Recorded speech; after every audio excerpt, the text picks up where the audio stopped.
4 games. And Lindor blasts one to deep right field. Back goes Stowers at the wall. It's out of here. Francisco Lindor. Jose hammers one deep to left field. Back is Hayward. He's out of room. It's out of here. And the Guardians will play from in front.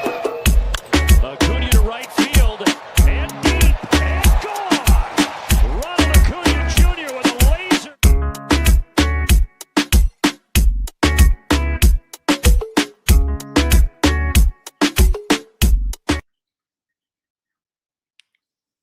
All right. Here we go. You are now listening to and watching the Baseball Aficionado podcast. Happy to be back. Well, I don't know how happy I am right now.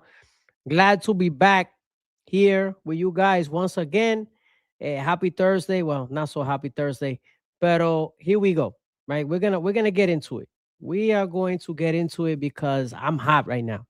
I am hot. Like, when I tell you I am hot, like I'm scolding hot right now.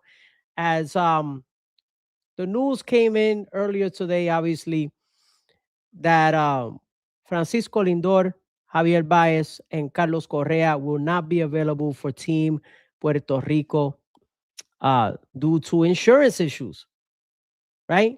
Insurance issues, which is, we've been hearing, that's been the theme of the 2026 World Baseball Classic, is insurance issues, right? All those things. And you know, it's wonderful, right? It's just great. It's unbelievable. And this is what we've been hearing all this time. And so I made a reel this morning talking about it, the effects that it's going to have on Team Puerto Rico, all those things. You can probably see hundreds of thousands of reels all over the place with people reacting to it, videos on YouTube, all that stuff. So, but my feeling on this is a lot. To be honest, as a Puerto Rican and a Puerto Rican baseball fan, I was very upset today. Pissed off, like pissed off, sort of like pissed off and sad at the same time. You know, obviously we know what happened over the weekend. Over last weekend, there was a lot of news going around. You know, that they had talked about this happening. The federation. The president of the federation, Jose Quiles, had threatened to pull out of the event. As a lot of you know, the event, Puerto Rico will be hosting a first round over there in San Juan as part of the World Baseball Classic. And he had threatened to pull out as what he deemed inequities in the whole process with insurance, and all those different things. So all that stuff is fair.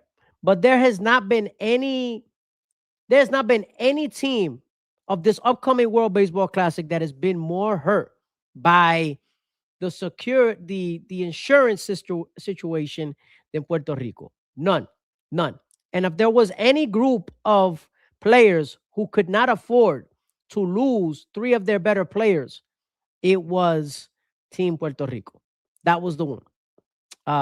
There are some good players in Puerto Rico. This current roster, there's a lot of names being leaked, which I will discuss some of the names that are being leaked about, some that have been confirmed, some not confirmed, that are whispered about, etc. But what we do know is that Carlos Correa, Francisco Lindor, and Javier Báez will not compete for Team Puerto Rico in the upcoming World Baseball Classic that is to be held in Puerto Rico, right? So how does this make sense? We know how this is going to impact Puerto Rico from a team standpoint, right? Anytime you're missing players of that magnitude, it's going to impact your team. I don't care who you are, especially when you don't have 3 of them at the same time, right? But to add insult to injury to this whole thing, we know the impact that they have on the field, whether offensively, running the bases, defensively, all those things are valid. What bothers me the most is that it's happening in Puerto Rico. And to me, there's no valid explanation for it. I don't want to hear that all the teams have had issues with insurances, because that's not true. All the teams have not had problems with the insurances. As a matter of fact, Team USA is doing pretty well. They're all there. It feels like they've been confirmed for like a year. Pero, you know, I don't know. I don't understand. But be that as it may, right? Be that as it may, um, I don't understand how Puerto Rico got into this mess, right? When you talk about, hosting, right? It's like let think of yourself as you're gonna plan. It has been, you and and a bunch of people, you plan a humongous family reunion. You're gonna have a family reunion. Coño, it's gonna be at my house. We're gonna have a big family reunion. Everybody's gonna be there, right? We're gonna have it at a hall, a big hall. We're gonna have a dancing. We're gonna have a cake, whatever. We're gonna have great music. We're gonna have a DJ. We're gonna have all that stuff, right? A band. We're gonna have everything, whatever you want. We're gonna have, right? Big family reunion, like 150 people gonna be there, and we've been preparing for this for months, right? In this case, let's make it months, right? Everybody's excited. We're gonna have this big reunion, and I'm hosting, right? I'm gonna be the host. My family's the host because it's my family gathering, right? My mother's gonna be there. My father's gonna be there, and let's say my twin brother from out of town, he's coming in, right? What if the owners of this particular establishment, where I'm gonna have the party, it's like them telling me my brother can't come because they don't like my brother, or my brother cannot show up because they don't accept people from whatever, from out of town past a certain point or whatever, right? Or my mother can't show up and my father can't show up. So that's like saying my mother, my twin brother, and my father cannot show up to the event for one reason or another, right? And that's it. They're like, no, no, but we can still have a party. We could, you can still host, you can still have a DJ, you can still have a party because, Puerto Ricans love parties. So let's have a party, right? And that's what they did. That's exactly what they did. And that's the light example, right? That's the light example, that's the halfway example, right? The other example I wanted to mention was like, which part of it I alluded to on Instagram. If you follow me, of course, the Baseball Aficionado. Um, that's part of it, right? The other example would be like you invite somebody over and they take a dump in the sala, right? They take a dump in the sala, in the hallway, and or whatever, and don't clean up and say, "Oh, I'm sorry, this is for you," something like that, whatever. But something in something to that effect. But anyway, listen, economically, this impacts Puerto Rico. Now, the fans, I would never tell fans what to do with their money. The World Baseball Classic only comes around so often. Go support your team. Go support Team Puerto Rico. Si tú eres puertorriqueño, go support Team Puerto Rico. If you're Team Canada, if you're Team, the family from family, coño, I can't speak today. Canadian or Colombian or Panamanian, whatever. Go support those teams. If you already bought tickets to go out there, because it's already done. And if you are Puerto Rican, whether you are in the diaspora or if you are over there, support your team. We're supposed to root for the team. We're supposed to root for the front of the shirt, not just the back. And while not having Lindor, Correa, and Báez are major blows, like major blows, we have to move on. And believe me, I'm guilty of this too. I've been very upset about this whole thing. I'm having a hard time moving on myself. It's very difficult to move on when you had this expectation. And there's a couple things that are really sad about it, right? One of them is that legitimately this could have been the last potential run that Puerto Rico has to try to, make a deep run into the World Baseball Classic. This was it. This was the last potential run. When you look at Lindor is in his early 30s. Correa is in his early 30s. Báez is in his early 30s, and Báez has already been breaking down, right? So he's not even the same player he used to be. Jose Berrios is in his 30s. Edwin Diaz is in his 30s, right? This was the last run that Puerto Rico could potentially be a threat, not a favorite. Puerto Rico was never going to be a favorite in this tournament. PR doesn't have enough talent to be a favorite at this point. Let's not be delusional, But the hope was that with the players that Puerto Rico has, that it would be able to put up a fight and put up a competitive product, right? That was the that was the hope. And so with these three names gone, that's a big blow. That is a major blow. And there's no other way to say it. It's one of those things that um I think is unforgivable. It's unforgivable. And so to the title of this video, right, which is MLB hates Puerto Rico, which I could make a whole, I could make a whole series about this. Like, there's been so many examples in the past how MLB has not had the respect for Puerto Rico, um, has turned its back on Puerto Rico as far as developing, scouting, as far as investing in the overall wellness of Puerto Rico and the sport. It's done that time and time again. I mean, it's there chapter and verse. I mean, it starts even way back when the draft, where Puerto Rico was put into the draft, and they've just been little by little just cutting Puerto Rico out of the picture. And some of this is cyclical, some of this is just circumstance or happenstance, whatever. But the truth is the truth. Puerto Rico has gradually continued to decline when it comes to baseball talent. It's just what it is. And that's the other part. That leads me to my other point, which is about um the sad state of affairs, which is, as I mentioned, this might have been Puerto Rico's last chance to be competitive. We don't know what the future is looking like. There aren't, a ton of prospects coming through down the pipeline. That pipeline, esa nueva camada, como decimos, no sabemos, como, we don't know. No se sabe, like what it's going to be like. And I think that's the scary part and the sad part about this is that MLB did this half-ass. This was a half-ass thing. Like, MLB said, yeah, you can host, but you can't be good enough to compete at the highest level. You can't be too good. Like, we're gonna undercut you in this process so that, yeah, we'll give you the event. Be happy with the economic boom that you're gonna get with us showing up there, and you can host in el Irán Vitorn. Go ahead, go host. But and by the way, give us your three best players. They can't go because you can't be too competitive. That's what it felt like they did. I don't want to be a conspiracy theorist, but how could I not? How could I not be a conspiracy theorist when I'm seeing the way this whole thing is played out? Like, it sucks. It sucks. Like, and then the other part that actually is even more depressing, besides the obvious, that this was the last legitimate chance that Puerto Rico might have had at making a deep run. And the fact that there is not any relief on the way, there's not a lot of great talent being developed right now.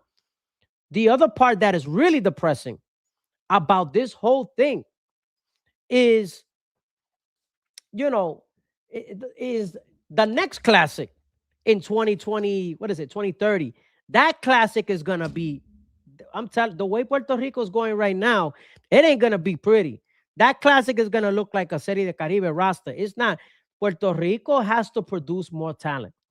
It just is what it is. Like, I've said it, and both things can be true. While I am disappointed and I wanted to see Correa, Báez, and Lindor, really lead the way and be part of this next classic and to have a realistic run at going deep, or dare I say trying to win. But I do realize we asking too much out of this group.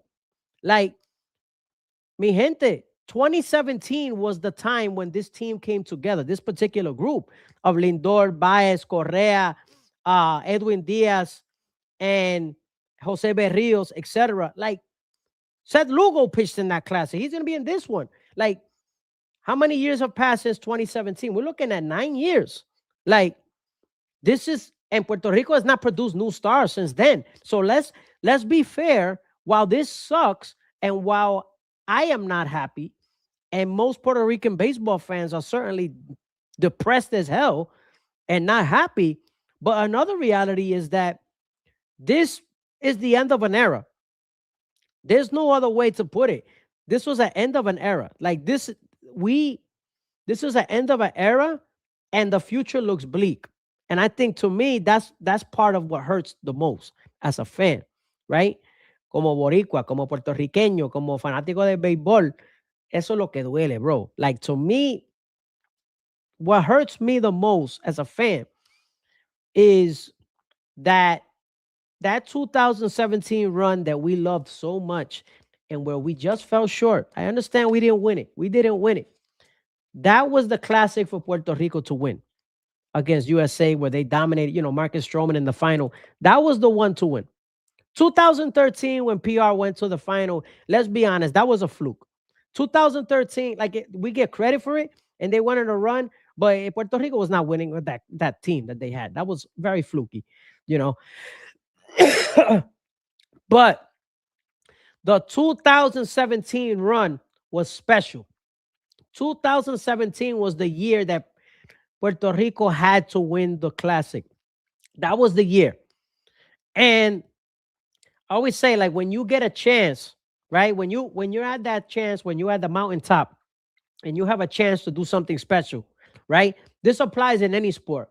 You got to win. Tú no puedes decir, que nosotros podemos ganar el año que viene, esto, lo otro, y siempre vamos a tener el core intacto. No. Es que, excuse me, as I'm choking on I'm getting so worked up. You can't think that you're going to get there again. You can't. This only comes around so often, and you don't know what happens from now to 2 years, 3 years, 5 years, 6 years, whatever. You don't know. So when you get to a final, you got to win. That's it. And that's why, as I was so happy in 2017. I remember I was so happy. I was so proud. I had so much fun in that World Baseball Classic, but I was so deflated. I was depressed. I was deflated because I'm like, I don't know if they're getting there again. I don't know if I knew. I was like, this is probably the best chance that PR is going to have to win, And to be fair, though, in 2017, I thought Puerto Rico was in the right track. I thought PR was going to continue to produce because if you remember, that was a little bit of that was kind of an uptick in production. Puerto Rico, from that 2013, 14, 15, 16, around that run, and then to the 17, they were producing guys. So I was like, all right, there's an uptick in talent. Puerto Rico's coming back. And since then, it's just been downhill. It's been downhill. So in future, Puerto Rico needs to produce more talent so that it does not rely on 3 guys. You can't rely on 3 guys, classic after classic after classic, and expect them to always be able to go. Both things can be true. You can be upset and disappointed that Correa, Lindor, and Báez are out of the World Baseball Classic, but at the same time, admit it's time for Puerto Rico to produce some more talent. So before we get to some potential names that I've heard about that would be for the Classic, I want to, in el roster de Puerto Rico, I want to invite you guys to check out the merch, Baseball Aficionado. The merch, listen, the merch is the merch. We got hats, we got tees, Latino baseball, and more. All kinds of great things. I mean, we got Caribbean baseball stuff that you're going to really like. Check it out. This merch is by me. I design it, produce it, manufacture it, all that stuff. So check me out at bbaficionado.com, bbaficionado.com. You get 10% off of your first purchase when you subscribe online. All right. So getting rid of, okay. So here's some names who I'm hearing about, right? Here's some names. So apparently Edwin Arroyo and Darrell El Nice will probably be the shortstops. That's what we're hearing right now. That's exactly what I'm hearing, which is whatever. Darrell El Nice is whatever. He's kind of mid. I'll be honest with you. I'm not happy about that. But Edwin Arroyo, I like. If I were Puerto Rico, if I were Yadi Molina, I'm starting Edwin Arroyo every game. That's me. I like his upside. He used to be a top prospect. He's a switch hitter. He's got speed. He hits for power. He's athletic. He's a plus fielder. I would make Edwin Arroyo my starting shortstop. That's the guy. I'm hearing about Luis Vasquez, who is kind of like he's not a prospect anymore, but he's kind of like a quadruple A guy in his mid to late 20s, right-handed shortstop, really good defensively. He's got good power, but it's kind of a swing and miss guy. So he's another guy who I'm hearing about from shortstop. Who else? Obviously, the pitchers. I like the pitching staff. Seth Lugo has been confirmed. So we got Seth Lugo. We're talking about Eduardo Rivera, who's a 22-year-old young left-hander who throws hard. He's playing in La Serie de Caribe actually right now as we speak. Good young player for the Red Sox organization. Elmer Rodriguez Cruz, who is a top prospect for the Yankees. Right-hander who's got an assortment of pitches. In his early 20s, is a guy who I like. He's going to be on the roster. Of course, Seth Lugo, right? Seth Lugo, we know him from 2017. Team Rubio. Stellar pitcher, probably our ace at this point on that staff. So that's a good arm to rely on. Now, I'm hearing Emmanuel Rivera for the infield. Willie Castro for the infield. Behind the plate, I'm hearing there are 3 catchers behind the plate. Brian Navarreto from the Marlins. Brian Navarreto from the Marlins, good defender, can't hit. Christian Vasquez, not a great hitter, but can handle the bat a little bit. Decent defender. And of course, Martin Maldonado, this will be essentially his last run as a professional. After these games, he's going to retire. So Martin Maldonado also behind the plate. In the outfield, we got Elio Ramos, great upside, had a great first year. Second year was so, good power in the outfield. He's expected to be there. Matthew Lugo, that's another guy who is more of a fringe. I don't want to call him a fringe player, but he's kind of like has not established himself at the major league level, but with some upside from the Angels, the Los Angeles Angels of Anaheim or whatever the heck they call themselves now. He's somebody that we heard about. Eddie Rosario, somebody we hear about as well. I'm not crazy about Eddie Rosario, if I'm being honest. I'm tired of seeing Eddie Rosario. It's not personal. For me, it's not personal.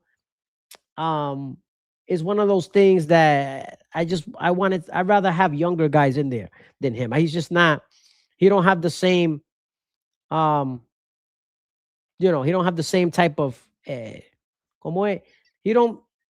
not the same. He don't have the same consistency. He'll run into one once in a while, but he's not the same fielder or the same hitter he used to be. But whatever. An interesting name. Thank you, Hyper Guy, for bringing this up. Hyper Guy 205. I like Carlos Cortez. He had a good cup of coffee in MLB. That guy's a hitter. He's a hitter. He's got a professional approach, can definitely hit. He is with the Sacramento A's of Las Vegas, Oakland, whatever. Yeah, that guy, I like him. It'll be interesting to see what he does. I like that move too. I think he fits pretty well. But I mean, this is gonna be a team of offensively, this is gonna be a team of misfits. Like, there's some guys with upside, but not a lot of stars. We're missing star power for sure. The strength of ours will be the rotation and the bullpen. Obviously, we're gonna have Edwin Diaz will be there, which is a big plus. Closing out games. ¿Quién más? Who else is gonna be in there?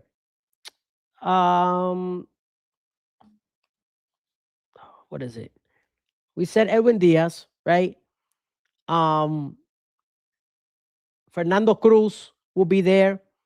Out of the bullpen, Luis Quiñones is a nice young arm. He will be there, from what I understand.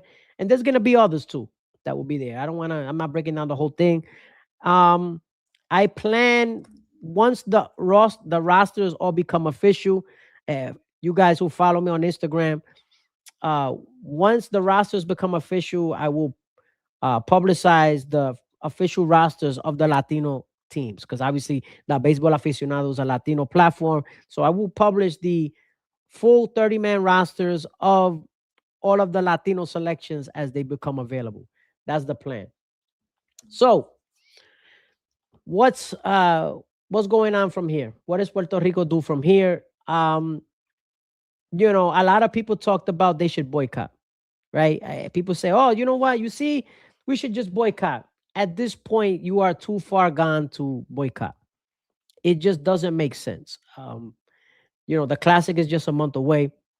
The rosters have been, pretty much about to be named.